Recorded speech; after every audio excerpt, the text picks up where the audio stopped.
Back to One-on-One, New York's longest running sports call-in show with Jimmy Sullivan. I'm Chris Boccia, and now we're joined by Franklyn Calle of slam.com. You can find him at slamonline.com. Franklyn, first of all, thanks so much for joining us to talk a little NBA, free agency getting underway, the draft now in the rearview mirror. How are you this evening? Excited to be here early Saturday morning, so ready to talk some hoops. Yeah, let's talk hoops, and let's start with the draft. Georgia's Anthony Edwards. He goes to the Minnesota Timberwolves. I think this is the first piece to hit on. Number 1 overall pick. You did a piece on him. Your take on this guy? You say he is going to make the Timberwolves proud as a number 1 pick. They're going to be glad they took him. Your perspective? Yeah, I think Ed Edwards. First of all, just physique wise, I mean, he has the NBA body already, right? When you put him next to some of the other guys that are getting drafted, other guards getting drafted in this class right here. He has an amazing story. I mean, you talk about perseverance, lost his mother and his grandmother in 8th grade. And had to find a way to get through it. Technically he did not start focusing on basketball until he was in high school. He's pretty much sat that, he caught some heat going into the draft because he, gave a couple of quotes about how much he loves football and he could probably be just as good of an NFL player as an NBA player. And, he caught some heat for that. And the timing of that story was very weird. It came out the day before the actual draft. But, he was all in on football until he got into high school and then eventually transitioned into focusing solely on basketball in high school. And so just the last 4 or 5 years, he went from an unranked kid to, number 1 in his class. And so, I mean, he's a dog. I mean, very, very, assertive kid. Feisty, he is gonna. The one thing you're gonna get from him right away is that it's effort. It's gonna be energy. He loves talking, trash talking. So I think you can't. It's such a safe pick. You can't go wrong with Anna, number 1 there. Franklyn, one of the narratives I saw on social media, which I thought was a little odd, was people were talking about Anthony Edwards maybe not having the drive or desire to get better. And I thought that was a little odd. And then I read your piece and you talked a lot about his competitiveness, his, willingness to learn and get better. For those who haven't read your profile of Anthony, what did you learn about his competitiveness, his drive in the process of reporting that story that makes you think that he's going to put the time in once he gets to the NBA level?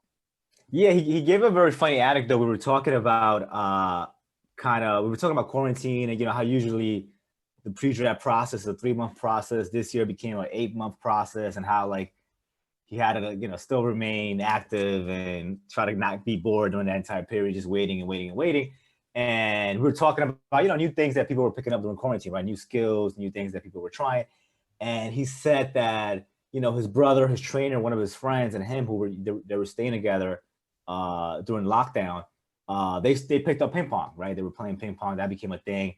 And obviously he had not played ping pong prior to 2020, prior to the lockdown. And so he was saying how he was getting beat up on, he was losing a lot and, became frustrated, tongue in cheek, kind of joking, but also there was that part of him that, that competitive part of him. He hated the fact that he was losing to them constantly. And he pretty much said that he began practicing to the point where now he was like, they'll be lucky if they get a couple of points on me.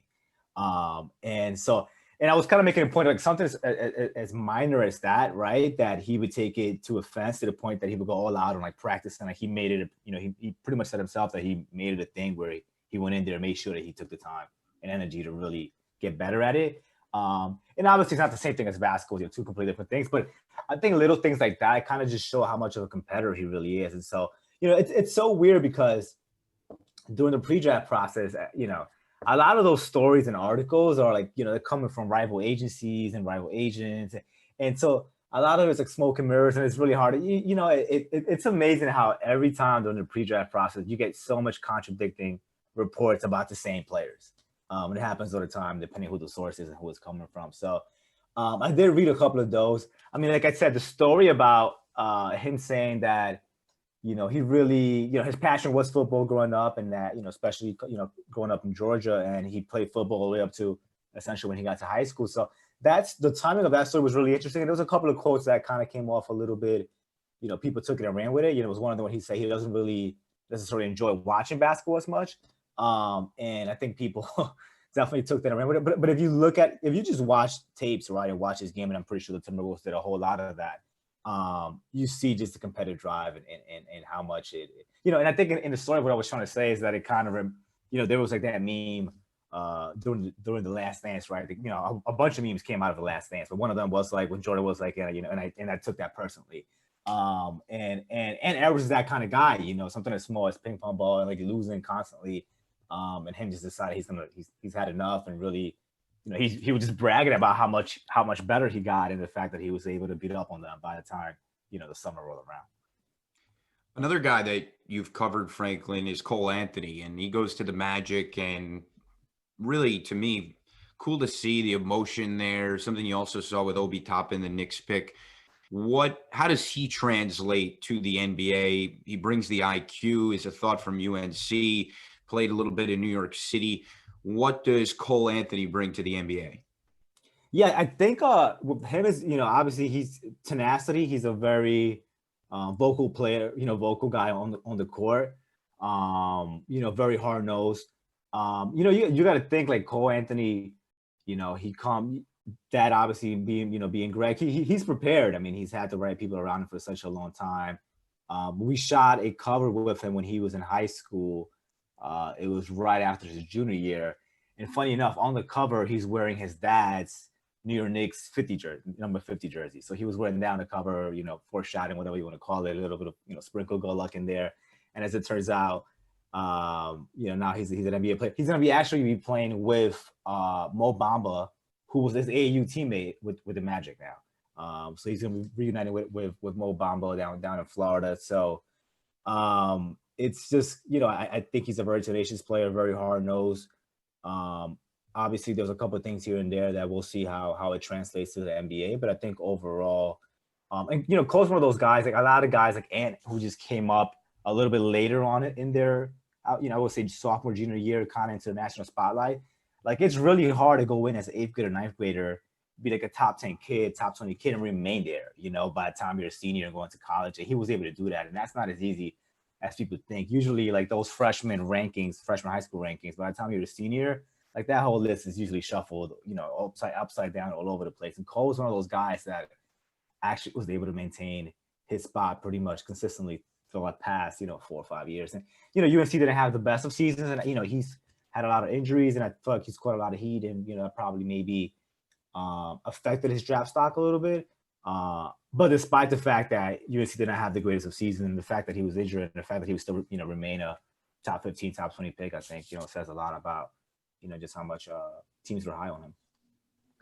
Franklin, staying on the subject of Cole Anthony, you were just referencing it. It was a lot of adversity that he's gone through in the past year. He gets injured.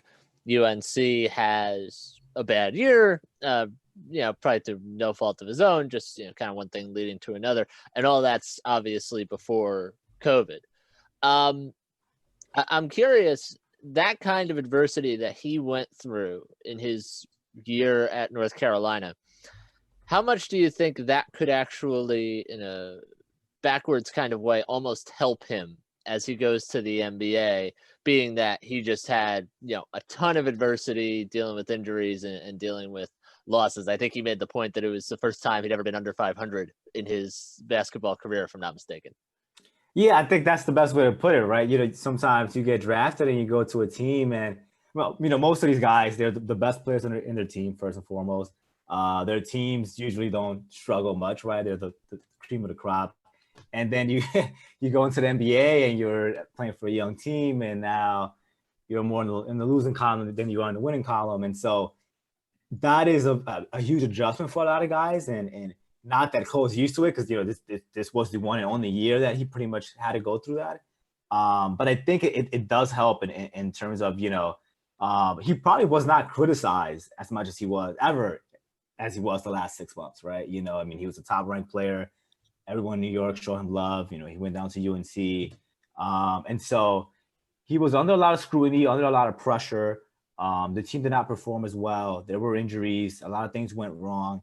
And probably for the first time in his life, he had to get used to speaking, to the media about struggling and, how to try to turn the ship around. And so, because you're only there for 6-7 months, right, in college, and so you get better. There's so much you can do, but a lot of it is like, can you just mentally prepare for what's about to come next? And I think in his case, he definitely had a crash course on like what it was like to be on the other side of it, which a lot of NBA players, when you get drafted, that's the side that you're going to be on at least for a few years. And so hopefully, he can take all of that and really apply it, and it'll be a much more smoother process in NBA. And, not that the Magic are going to be like, struggling necessarily as much as UNC was last season per se. But I think it's a good point in terms of, for the first time ever, he had to deal with questions from media and scrutiny that he never in his life had to deal with. And usually that's something that guys deal with for the first time when they first get to the league, Stay in the New York area. Obi Toppin goes to the Knicks at number 8. I want to ask you about this prospect. And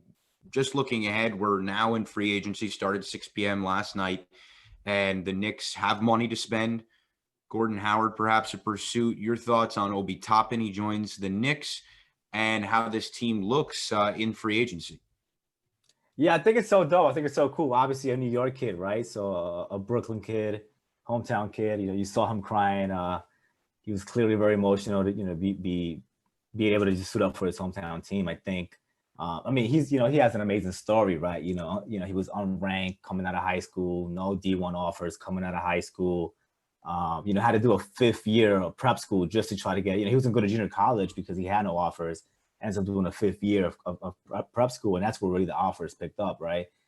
He went to 4 high schools in 5 years. Like you're talking about a kid that like moved around a lot, and it wasn't looking, very promising for such a long time. He did a couple years down in Florida, comes up to Westchester for junior and senior year, awesoming, has no offers, is unranked, decides to go to prep school, so goes down to Mount Zion Prep in Baltimore.